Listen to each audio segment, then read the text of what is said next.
¿Me escuchan? Sí.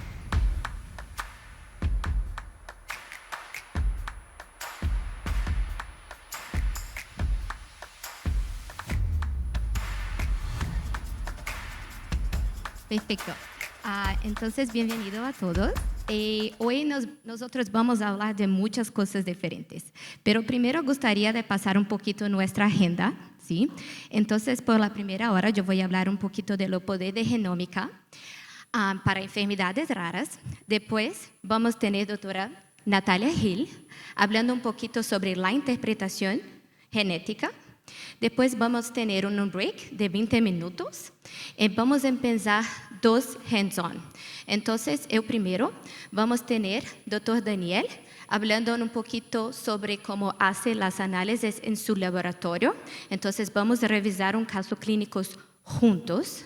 Y después, mi colega y yo, Fernando Salcedo, vamos a revisar otros casos en Imagine, haciendo como un flujo de análisis total, ¿sí? Desde la muestra que sale del equipo hasta el reporte para el paciente.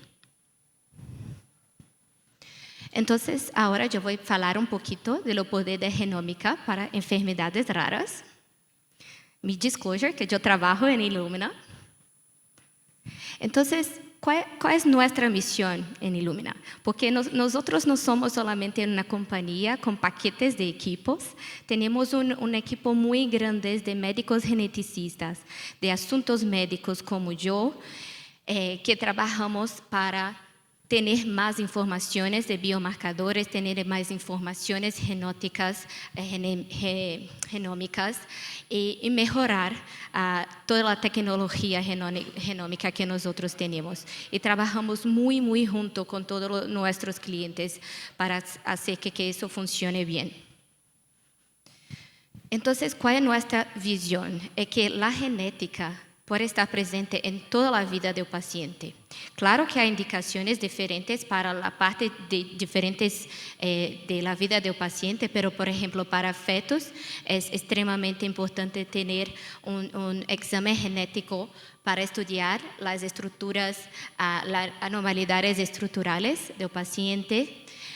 Para recién nacido, extremadamente importante para pacientes que están en la UTI y para neonatos también. Para los niños, extremadamente importante para muchos tipos de enfermedades raras. Y yo voy a dar algunos ejemplos en los slides. Para adultos, sí, no hay como pontear acá. Pero miren, too high clinical utility, también dependiendo de la enfermedad de raras, hasta la parte de molecular autopsy. Entonces, trabajamos con toda la vida del paciente en Illumina. Entonces, ahora vamos a empezar lo que es enfermedades raras. Depende mucho de la región que estamos hablando. Perdón.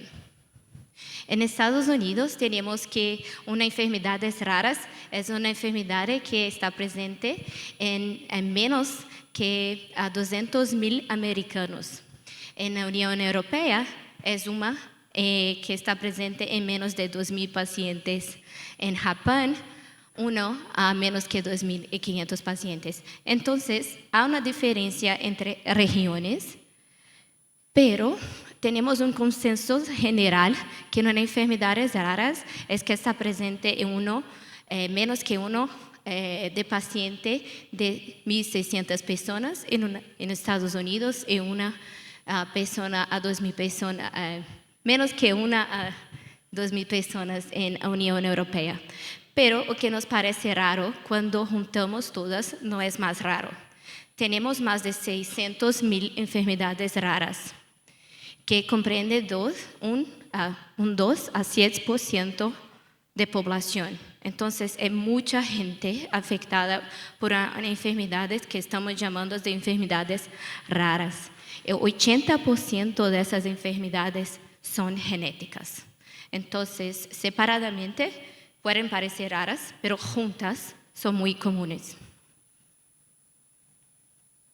Entonces, ¿por qué trabajar con enfermedades raras? Porque 80% tienen un componente genético y 50% de ellas están en niños, ¿sí?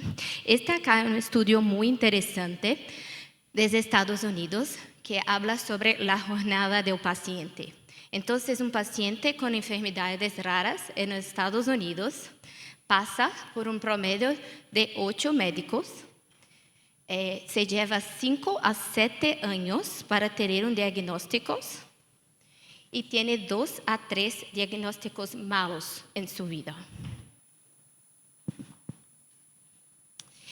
En pediatría es también muy, muy importante. Entonces, 30% de todas las admisiones en UTIs neonatales son con enfermedades raras genéticas y 40% de las muertes de las UTIs neonatales también son por enfermedades genéticas. Acá es el mismo estudio de el otro slide, pero con más informaciones, donde el paciente en los Estados Unidos se pasa con enfermedades raras, se pasa por 8 médicos, 4 especialistas diferentes, lleva 5 o 7 años para tener el diagnóstico, y le cuesta un promedio de $19,000 con todos los exámenes diagnósticos y 2 a 3 diagnósticos malos en toda su vida. Y cuando cambiamos los datos para otros tipos de regiones, entonces esta acá es en Europa, tenemos datos muy similares. Entonces acá un paciente con enfermedad rara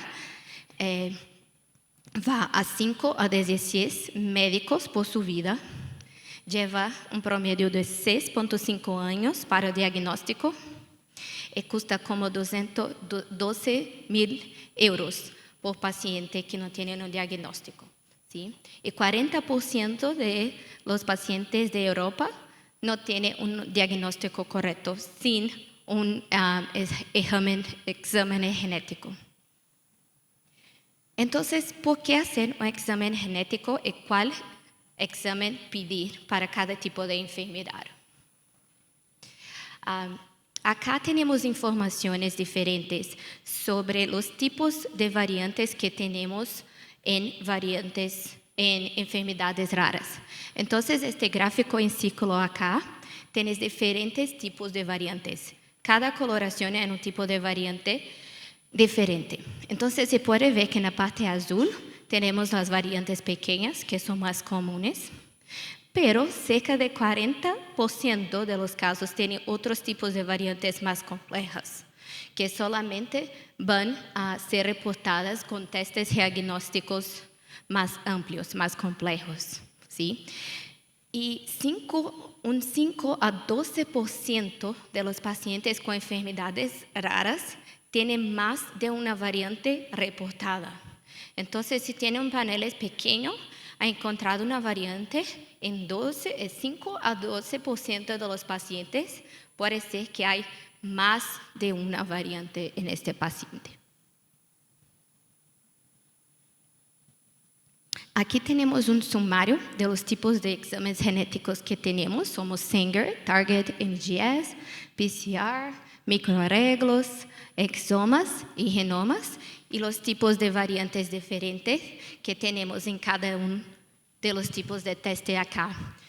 Entonces, claro, el genoma, la última columna allá, tiene todos los tipos de variantes. Acá puede encontrar todos los tipos de variantes. Pero si mira, por ejemplo, microarreglos, va a ser muy bueno para variantes estructurales, pero no para las otras. Si mira exoma, va a ser muy bueno para variantes pequeñas, pero para variantes estructurales no. Entonces, algunas veces hay que hacer la combinación de uno o más testes genéticos para tener todas las informaciones necesarias.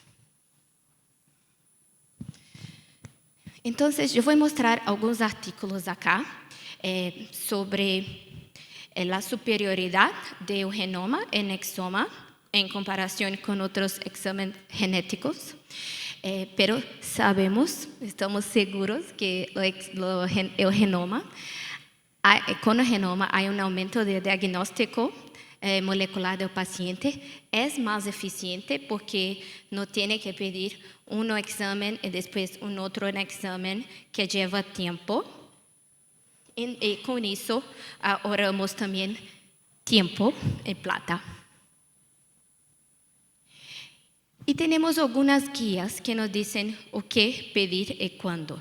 Entonces, cuando tenemos un paciente en azul, normalmente tenemos dos situaciones. Una donde la condición genética es muy clara o la sospecha de la condición genética es muy clara.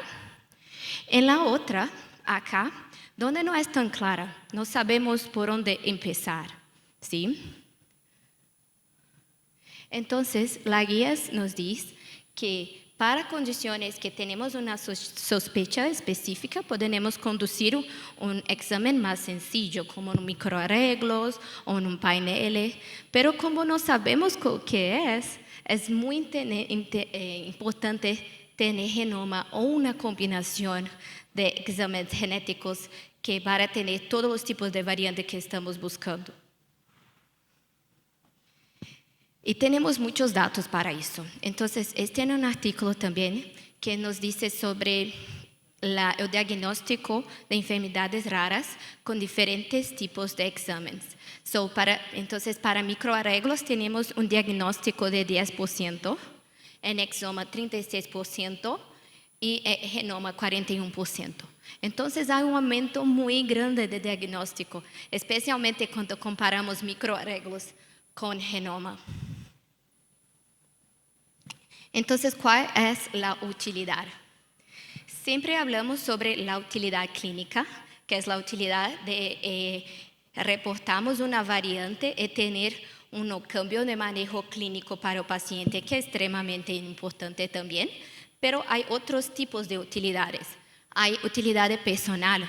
Entonces, yo conozco familias que han encontrado la variante de su enfermedad. No hay un cambio de manejo clínico, pero le he dado una tranquilidad de saber lo que tiene. ¿Sí? Para familias esto es muy importante. Es importante también para saber la prognosis de la enfermedad y también para planear hijos y familias también. Hay también una utilidad económica. Yo voy a mostrar algunos artículos aquí también que ahorramos plata para el gobierno, para el sistema de salud, con los exámenes genéticos. Y hay una utilidad para el sistema, porque pueden hacer un manejamiento de riesgo de salud, un manejamiento de cuántas personas tienen cuál tipo de enfermedad, qué tipo de hospital, qué tipo de especialidades médicas tiene que planear para el futuro. Y aquí también hay un artículo muy interesante sobre la utilidad clínica, ¿sí? Entonces, cuando cambiamos el manejo clínico de los pacientes de acuerdo con exámenes genéticos. Entonces, para microarreglos tenemos un promedio de un 6%. Entonces, solamente 6% de los que tienen un diagnóstico tienen un cambio de manejo clínico. Para genomas tenemos como un 27%. Este slide va a nos mostrar un poquito sobre esta comparación. Entonces, en este lado acá, tenemos trabajos que solamente miraron los genomas. En este otro lado acá, en mi derecha, tenemos la comparación entre genomas que están en azul y otros tipos de testes que están en naranja. Los porcentajes son los porcentajes de diagnóstico de enfermedades raras para UTI neonatal.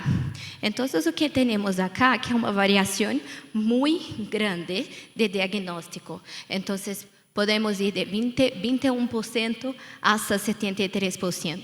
En acá, pueden ver la diferencia de diagnóstico en comparación a exámenes genéticos. Entonces, el primer, por ejemplo, mostró 57% de diagnóstico con genoma y solamente 9% con otros tipos de exámenes genéticos. Muy interesante también es que hubo un cambio de manejamiento clínico en 8 de estos trabajos. Aquí tenemos una cosa muy similar, pero con una cohort pediátrica. Entonces, aquí también puede mirar la diferencia de diagnóstico clínico con diferentes cohorts, que puede variar entre 19 y casi 70%. Ir acá la comparación también. Entonces, si miramos este acá, con genoma tenemos un diagnóstico de 59%, mientras con otros testes solamente un 16%. Aquí tenemos unos datos de diagnóstico solamente para cohorts asociada con neurología. Entonces, en esta parte acá tenemos cohorts que hay niños en adultos, en la otra solamente niños. Entonces, puede ver que hay un diagnóstico más grande cuando miramos solamente niños de que cuando comparamos adultos, pero para este tipo de cohort, el diagnóstico es muy alto. Entonces, mira, puede casi tener 60% de diagnóstico, dependiendo de la cohort. ¿Y qué tipo de evidencia tenemos para todo eso? Este es un número de estudios con genomas en cohortes pediátricos. Entonces, en 2012 empezamos a tener trabajos con cohortes pediátricas de genomas. Aquí solamente tenemos datos hasta 2020, pero esta cantidad de datos está aumentando y mucho, porque sabemos que el futuro es el genoma. Y con eso, Illumina tiene trabajado en colaboraciones con muchos hospitales y clínicas para generar datos para eso también. Este fue un proyecto llamado Baby Bear. Es un proyecto muy famoso de 5 hospitales en California, donde secuenciamos 184 recién nacidos y encontramos un 40% de diagnóstico en estos niños y 32% de ellos tuvieron un cambio de manejo clínico. Muy interesante también es que estimamos que tenemos ahorramos entre 12 y 15 mil dólares por paciente solamente haciendo el test genético. ¿Por qué? Porque no tuvimos que hacer muchos trasplantes, medicaciones que no eran necesarias, niños que se quedaron en el hospital por meses. Entonces, ahorramos mucha plata también haciendo este tipo de test. Este otro proyecto muy similar, Baby Manatee, pero fue con hospitales de Florida. Y pueden mirar los datos que son muy similares con Baby Bear. Entonces, encontramos 40% de diagnóstico en un cambio de manejo clínico de 38%. Aquí es un trabajo en México que hicimos en colaboración con iHope. Yo no sé si conoces iHope, yo voy a hablar un poquito después, pero era un programa de Illumina con Genetic Alliance, donde ayudamos los hospitales a hacer testes genéticos para enfermedades raras que no fueran diagnosticadas. ¿Sí? Entonces, este fue un ejemplo en México, donde hicieron la secuenciación de 60 niños con un promedio de 7.6 años. En acá, mira el diagnóstico. Casi 70% de los niños fueron diagnosticados y hubo casi 50% en cambio de manejo clínico.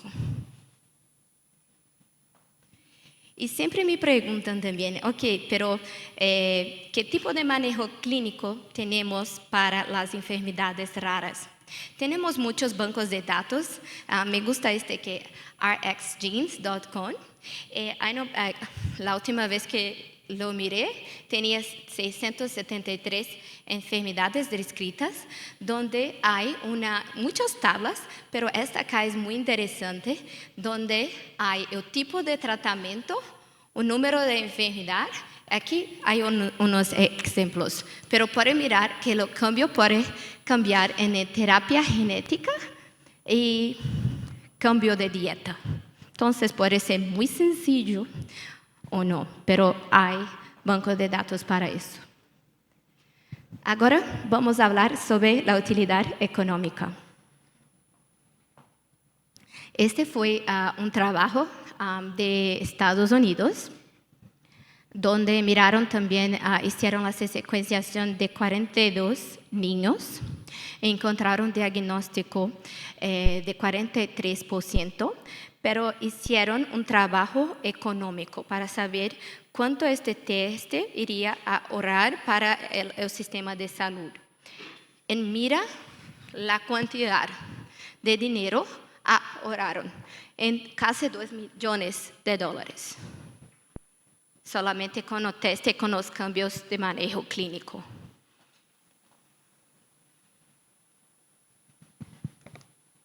Entonces, acá es otro artículo que es muy interesante y hace la comparación de cuando hacemos el teste de genoma y cuando hacemos otros tipos de teste económicamente. Entonces, lo que este artículo dice es que cuando hacemos el genoma solo, tenemos normalmente algo más barato de que cuando hacemos microarreglos más exomas. Es más rápido también, porque yo sé que las guías de países diferentes cambian. Por ejemplo, en Brasil, tenemos que pedir un microarreglo. Si viene negativo, tenemos que pedir un exoma. Eso lleva mucho tiempo para el paciente. Y tenemos las guías de sociedad, ¿sí? Entonces no hacemos nada que no fueran guiados por la sociedad. Entonces tenemos guía de compartimiento de datos, de counseling antes de los testes, de la utilidad de clínicas, para achados secundarios y para identificación de variantes, que Natalia Hill va a hablar un poquito después. Pero esta acá, yo creo que es una guía muy importante de ACMG, que nos dice cuándo pedir un teste para enfermedades raras. Entonces, lo que tenemos es que es importante pedir un teste siempre que hay un paciente con una o más anomalía congenital antes de un año y pacientes con desarrollo intelectual menores de 18 años. ¿Sí? Entonces, hay guías para todos estos. Hay guía para identificación de variantes. Entonces, cuando consideramos una variante patogénica, benigna, yo no voy a hablar mucho de eso porque Natalia Hill va a ampliar un poquito sobre esta guía. Y también cuando hacer guías para cuando tenemos que hacer la confirmación de la variante. En estas guías cambian mucho. Entonces tenemos, por ejemplo, de ACMG, que nos dice que tenemos que hacer la confirmación para todas las variantes patogénicas o probablemente patogénicas, pero tenemos, por ejemplo, la segunda guía de CAP, que nos dice que los laboratorios tienen la flexibilidad para hacer esa confirmación o no. Entonces, hay muchas guías diferentes para esto y muchas publicaciones también. ¿Y cuándo hacer la reanálisis? Yo tengo esa pregunta todas las semanas. No hay una guía específica para eso hasta hoy. Lo que tenemos es un consenso entre los laboratorios que la reanálisis puede ser pedida pelo paciente, pelo médico o pelo laboratorio. Y cuando vamos a pedir, yo trabajo con laboratorios que hacen la reanálisis a cada año, que a cada 10 años, y laboratorios que no hacen la reanálisis. Entonces, hay una flexibilidad, pero las recomendaciones es que la reanálisis va a tener que ser hecha siempre que hubiera una nueva publicación para aquela enfermedad o si el paciente agrega un otro fenotipo. Entonces, por ejemplo, si hay un niño con dificultades de movimientos y después de 2 años empieza un desarrollo intelectual, podemos agregar el fenotipo. reanalizar el caso. Pero que tenemos hoy que es muy flexible. Y voy a hablar un poquito ahora de los proyectos que nosotros tenemos en asuntos médicos para generación de evidencias también. Este fue un proyecto que empezó con Illumina, el Global Alliance, que es el iHope. Entonces, es un proyecto que ayuda a muchos laboratorios a tener recursos para hacer la secuenciación de niños con enfermedades raras que no fueron diagnosticados. Acá hay algunos ejemplos, tenemos algunos ejemplos en Brasil que no se ha empezado, pero hay otros ejemplos en todo el mundo. Si están interesados, mi sugerencia es que hacen la búsqueda en Google iHope. Ellos abren como editais 1 o 2 veces al año y puede inscribirse e intentar uno de estas grants de iHope. Hasta como 1 año, 2 años atrás, estamos haciendo solamente genomas, hoy están haciendo exomas también. Esta es otra iniciativa de mi grupo de asuntos médicos de Illumina, llamado The Medical Genome Initiative. Entonces, acá tenemos hospitales de Estados Unidos y de Canadá, donde compartimos ideas, escribimos artículos científicos sobre varios tipos de asuntos que yo voy a hablar en el próximo slide. Pero nosotros, como Illumina, hacemos toda la organización, pero también participamos científicamente, ayudamos en los artículos, en las conexiones de los investigadores, estamos muy activos con eso. Acá hay algunos grupos de estudios que tenemos, como selección de paciente, testaje de laboratorio, diagnosis, tenemos un nuevo de reanálisis también, para poner guías donde no tenemos guía. Entonces, la guía no viene de Illumina, viene de los investigadores que trabajan con nosotros, pero que son expertos en cada una de estas áreas. Y mi sueño es que tenemos un Medical Genome Initiative en Latinoamérica también. Entonces, lo que queremos para el futuro es que todos los pacientes tengan un examen genético, ¿sí? Todos los pacientes con enfermedades raras. Pero es muy difícil tener eso y identificamos algunos gaps. ¿Por qué los laboratorios no están trabajando tanto con genoma y exámenes más complejos? Uno de los primeros gaps es informática. Entonces sabemos que es muy complejo hacer el análisis de muchos datos, la interpretación de la variante, el gobierno que cambia sus guías todos los días, el acceso del teste. Y Colombia tiene mucha suerte porque tiene acceso a muchos testes. En Brasil casi no hay, otros países casi no hay. Entonces, empezamos un trabajo de ayudar en esta parte de informática y bioinformática para hacer todo el procesamiento de los datos. ¿Y por qué eso? Illumina siempre tuvo a librería y los equipos, pero nunca tuvimos una plataforma de análisis de variantes, hasta Imagine, que empezó con Illumina como 3 años atrás. ¿Y por qué necesitamos de una plataforma para analizar los datos, una plataforma poderosa con priorización de variantes? Porque tenemos cada vez más datos. Entonces, por ejemplo, si hacemos la comparación de 2 equipos de Illumina, NovaSeq 6000 y NovaSeq X, podemos ver la cantidad de datos que son generados entre las 2 máquinas, los 2 equipos. Entonces, por ejemplo, en la NovaSeq X podemos generar entre 4 a 128 genomas por corrida. Son muchos datos.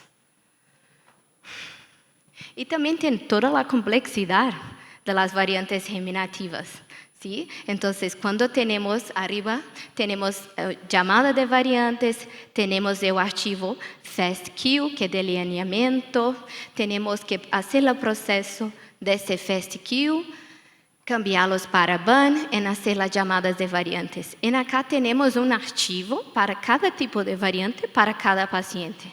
Acá hay solamente algunos tipos, ¿sí? SNV, SNV, INDEL y variantes estructurales. Pero hay más tipos de variantes, hay más archivos para serem analisados. Entonces, necesitamos de algo poderoso.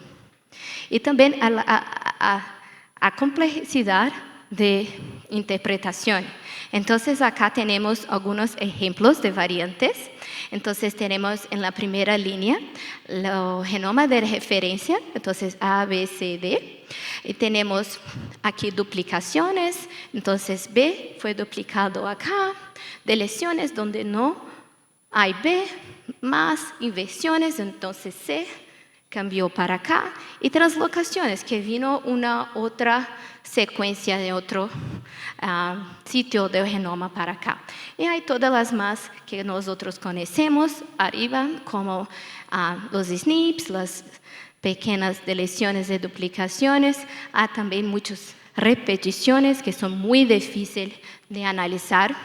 Entonces tenemos que saber cómo hacer eso de una manera sencilla y rápida. Acá hay otro ejemplo de cómo es complejo, porque mismo como haciendo la identificación de variante, no sabemos dónde está haciendo el efecto del paciente. Entonces aquí, por ejemplo, es un caso de este artículo abajo, donde tenemos un ejemplo de una paciente con una variante germinativa en azul, pero hay otras variantes somáticas en rojo, amarillo, en verde.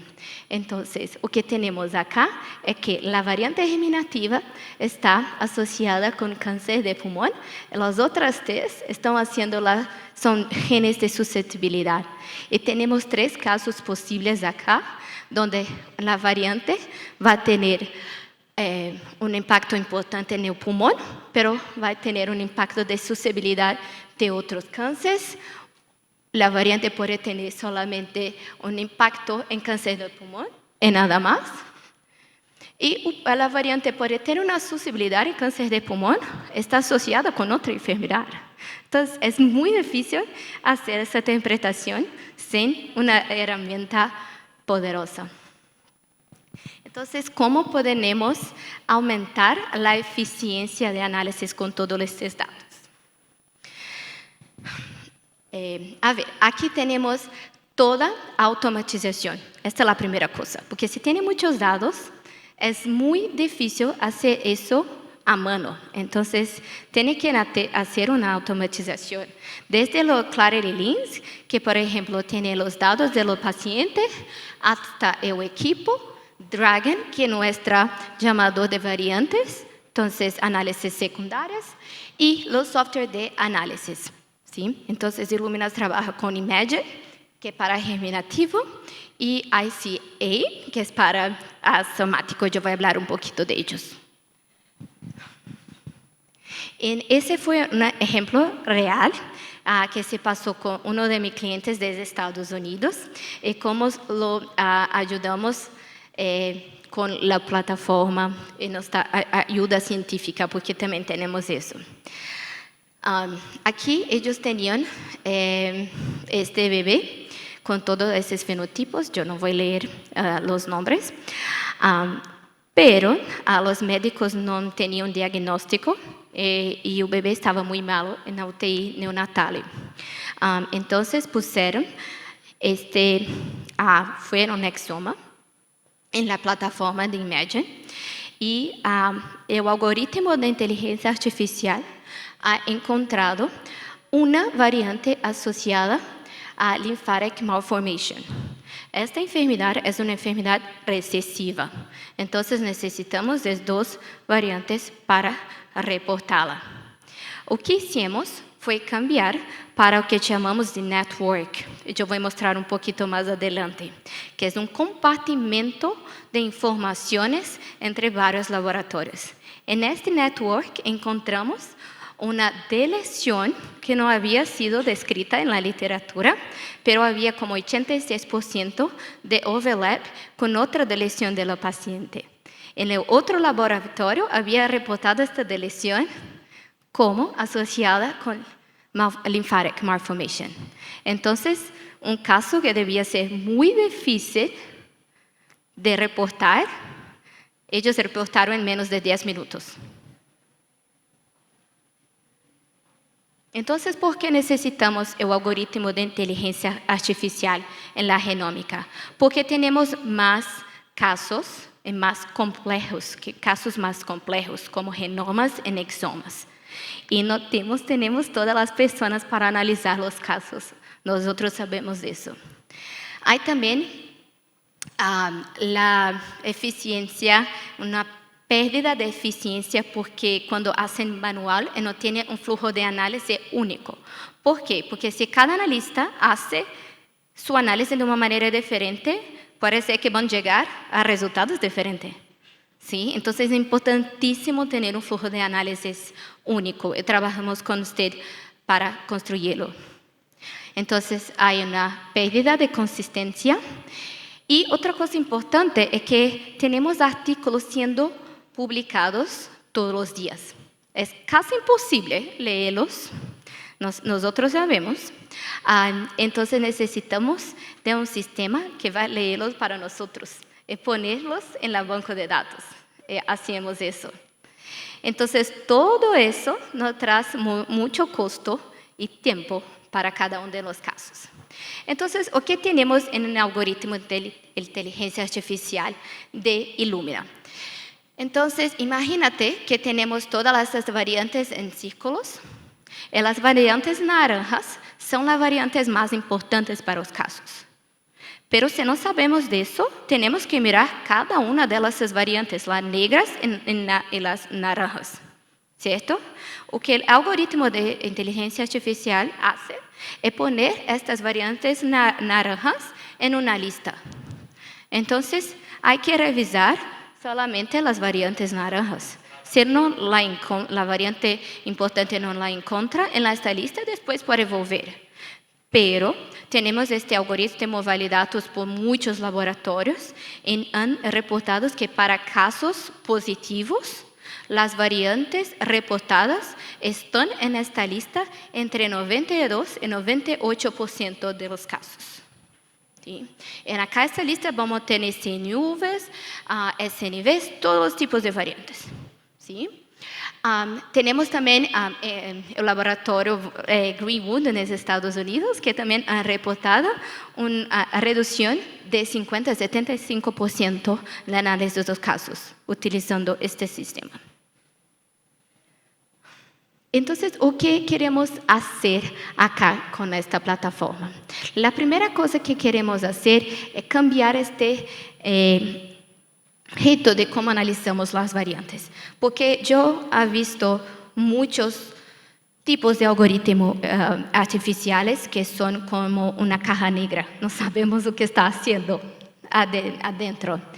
En Imagine no. Imagine tenemos o que llamamos de gráfico de evidencia, que es eso acá, que va a mostrar exatamente las informaciones que el algoritmo ha buscado para priorizar esta variante. Entonces, por ejemplo, a cajita de arriba tenemos tipo de variante, en qué gen está asociado con cada enfermedad, y las cajitas verdes en el final son los fenotipos. Entonces, hacemos la combinación del fenotipo de la enfermedad con el paciente. Y cada una de esas fechas hay como informaciones en enlaces. ¿Dónde sacamos esta información? ¿De qué artículo científico? Entonces, acá tenemos un trabajo con Baylor Genetics, está publicado, donde acá, por ejemplo, tenemos que analizaron 123 tríos, 57 muestras únicas, 180 casos, y tuvieron una reducción de 50% de tiempo de análisis. En acá, los porcentajes son los porcentajes de variantes que estaban en la lista de algoritmo de inteligencia artificial. ¿Sí? Entonces, es muy alto. Tenemos todas las integraciones con los sistemas de Illumina, hasta que los datos salen del equipo al reporte. y soportamos cualquier tipo de variante germinal. Paneles, exomas, genomas de tejido.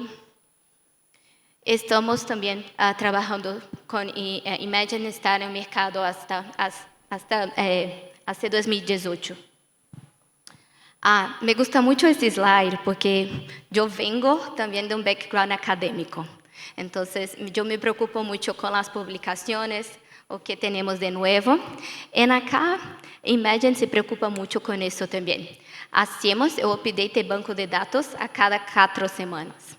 Tenemos más de 300,000 conexiones entre genes en enfermedad. 30% de estas conexiones son únicas. Entonces, no están en OMI, no están en Orphanet, están en artículos de PubMed. Y entonces, 40% de estas conexiones agregamos publicaciones a ellos. Entonces, ¿cuál es la metodología que utilizamos para este algoritmo? Esta metodología está basada en literatura también, pero las guías nos dicen que hay 2 maneras de analizar. Entonces, genotype driven y phenotype driven. Entonces, básicamente, con el genotype driven, vamos a mirar el efecto de la variante. Si era una variante de pérdida de función, que fue reportada, si tiene más miembros de la familia, si está presente los miembros de la familia. Hacemos un filtrado de frecuencia y tenemos una lista de priorización. En paralelo, hacemos la misma cosa con los fenotipos. Entonces, miramos los genes que están asociados con los fenotipos y, de nuevo, no solamente en un banco de datos, pero también de publicaciones. Hacemos un filtrado de frecuencia y tenemos una lista de variantes significantes. Lo que el algoritmo hace es juntar los dos. ¿Por qué eso es tan importante? Entonces, yo puse acá un ejemplo de un caso con poquitas variantes. Entonces, un panel, por ejemplo, de cáncer hereditario, que tenemos cerca sobre 100,000 variantes. Y mismo que el laboratorio tiene un equipo de informática muy fuerte, si hacemos todos los filtrados de calidad, de frecuencia, aún tenemos que saber si la variante tiene pérdida de función, si fue reportada, si no, y hacer la interpretación de cada una de los de tipos de variantes diferentes. Las guías para CNVs no son las mismas para CNVs, no son las mismas para SNVs. ¿Sí? Entonces, tenemos que mirar sobre eso. Pero si tenemos un genoma, las cosas se quedan más complejas. Entonces, acá, por ejemplo, tenemos 3 millones de variantes. Podemos tener entre 3 millones, 5 millones de variantes en un genoma, ¿sí? Entonces, mismo que hacemos todo eso, vamos a nos quedar con 300,000 variantes codificantes y 1,4 millones de variantes no codificantes que también pueden ser importantes para el caso. Entonces, ¿cómo analizar este número inmenso de variantes? ¿Sí?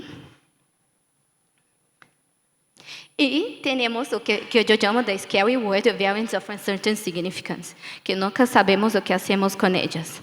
¿Sí? Entonces, son variantes que clasificamos como VUS, que tienen predictores, que me parece que tienen un efecto en la proteína, pero no estamos seguros que son patogénicas o no. O qué hacemos con ellas. ¿Sí? Para este último problema, creamos una herramienta dentro, incluso en la plataforma, llamada Network. Okay, ¿para qué tenemos el Network? Para compartimiento de datos. ¿Yo necesito compartir mis datos? No, es su escoja, compartir sus datos. Pero ¿qué tenemos de eso? Si tenemos un caso y tenemos una variante patogénica, benigna o de significado incierto, hay como un botón arriba de la plataforma donde puede hacer el clic y cargar esta variante para el banco curado automáticamente. ¿Sí? Este banco curado es de su organización. Solamente vamos a compartir con su autorización. ¿Sí? Entonces, en este banco curado vamos a tener una lista de todas las variantes, la interpretación, puede cambiar los genes, la enfermedad. Y algo muy importante está aquí abajo que se llama Related Cases. Entonces, todos los casos de su organización con aquel variante va a venir acá en esta tabla abajo. Si está conectado con otro laboratorio, con network, van a ver también los casos de los otros laboratorios. Pero ¿cómo los ve? Los ve con informaciones que ellos quieren compartir. Entonces, no van a compartir, por ejemplo, el nombre del probando, ¿sí? Entonces, hay dos niveles de compartimiento. El nivel número 1, que son solamente los datos que van a ser compartidos entre la organización. Y hay como una tabla que puede escoger qué tipo de información quiere compartir o no. Entonces, por ejemplo, este laboratorio acá quiere compartir solamente la variante, la zigosidad y la enfermedad asociada a esta variante.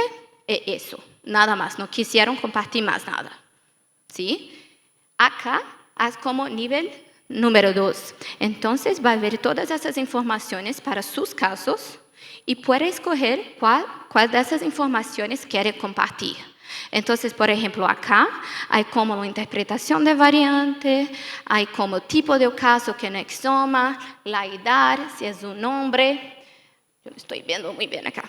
Los fenotipos, las etiquetas ACMGs. Entonces, pueden escoger o que quieren compartir o no.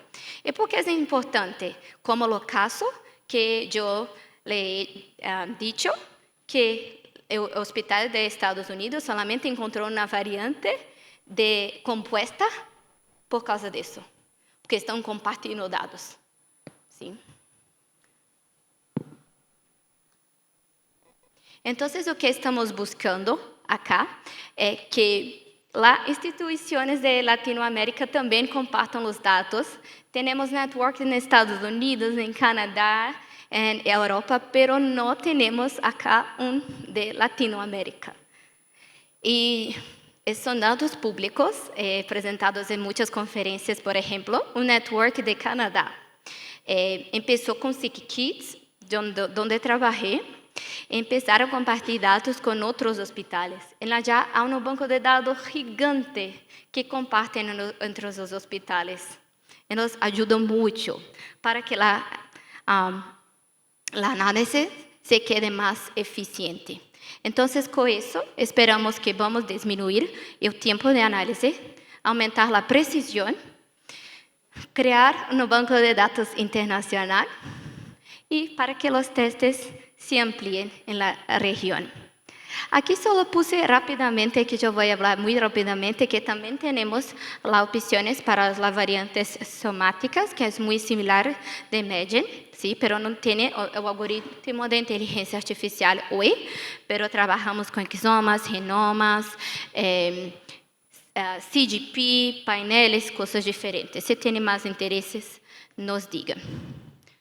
Eu estou retrasado um pouquinho, então eu vou passar esse slide. Pero creo que uma das coisas muito importantes também é que estamos muito preocupados com a segurança de los dados. ¿Sí? Entonces tenemos todas las certificaciones internacionales que sus datos son sus datos. No van para otro sitio. ¿Sí? Okay, estos son mis últimos slides. Me gusta mucho de hablar de las historias reales de pacientes que trabajamos, cómo todo este sistema han ayudado. Entonces, esta es la historia verdadera de Sebastiana. Sebastiana estaba en un hospital llamado Ray Children's en Estados Unidos. Sebastiana tenía muchas convulsiones.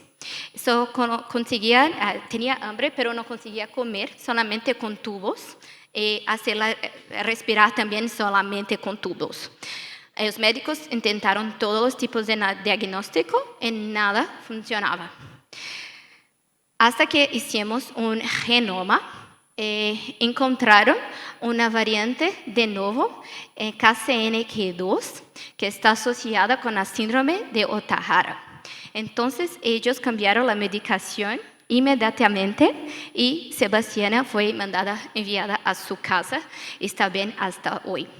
Acá, en último, hay también un ejemplo de un otro chico que estaba en el mismo hospital un año antes de Sebastiana y que no tuvo el examen genético. Entonces se quedó mucho más tiempo en el hospital que Sebastiana. No está tan bien como Sebastiana hoy. Otro caso es de Sawyer. Él se pasó 8 años intentando encontrar su diagnóstico. Tenía el diagnóstico general de autismo, pero tenía muchos otros fenotipos. Hicieron exoma, hicieron microarreglos y nada. Entonces, sus padres lucharon para tener un genoma que ha identificado una mutación en TRP12. Es muy rara, no hay un cambio de manejo clínico para él. Pero la madre, una contextualización de la madre, y help me to realize I didn't do anything wrong.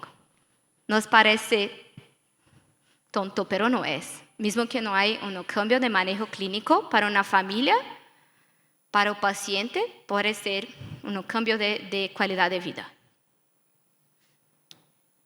Esto también es muy interesante de Mila. Mila cuando tenía 3 años tenía como una disfuncionalidad de movimientos y cuando tenía 5 años fue diagnosticada con autismo. Pero tenía otros fenotipos de nuevo. Hicieron un exoma y le encontraron una mutación SLN7 asociada con la enfermedad de Batten. Y después hicieron un otro examen de genoma y encontraron la segunda variante que yo le he dicho, que 5 o 12% de los pacientes tiene una segunda variante. ¿Sí? Y cuando tenía 5 años, no tenía un medicamento, un cambio de manejo clínico para ella. Pero empezaron a hacer una droga para Mila basada en RNA. ¿Sí? Y la droga se llama Milacen y fue aprobada por FDA cuando tenía la edad de 6 años. Y hoy Mila está muy bien. Entonces, mismo que no haya un cambio hoy, puede tener en un futuro pronto. Creo que es el último caso clínico. Es muy complejo. Donovan tiene 6 años y tenía todos estos fenotipos arriba, todos. Él pasó por todas estas especialidades. No le encontraron nada. Hasta hicieron un genoma y diagnosticaron Donovan with Spritzen-Gutenberg syndrome. Hay un manejo clínico diferente, ¿no? Pero le dio una respuesta. Slide más. Entonces, ¿por qué Illumina? Porque nosotros no somos solamente un paquete de equipo. Trabajamos mucho para que tenemos más datos, más seguridad para los pacientes, más respuestas para las familias. Entonces, ¿cuál es nuestro objetivo? Es que el secuenciamiento de nueva generación empiece a ser el primer test de diagnóstico para enfermedades raras. Pero sabemos que hay muchas barreras de interpretación para que tenemos más datos siendo publicados, más datos siendo reportados. Y por eso construimos un modelo de informática que es baseado en la nube para que hacemos y ayudamos en este soporte de datos. Entonces trabajamos con algoritmos de inteligencia artificial, interpretación, bancos curados y compartimento de datos. ¿Sí? Y esperamos mucho que los ayude a expandir los testes, que hagan los testes con más eficiencia y más rápido para el paciente. Es eso. Muchas gracias por su tiempo.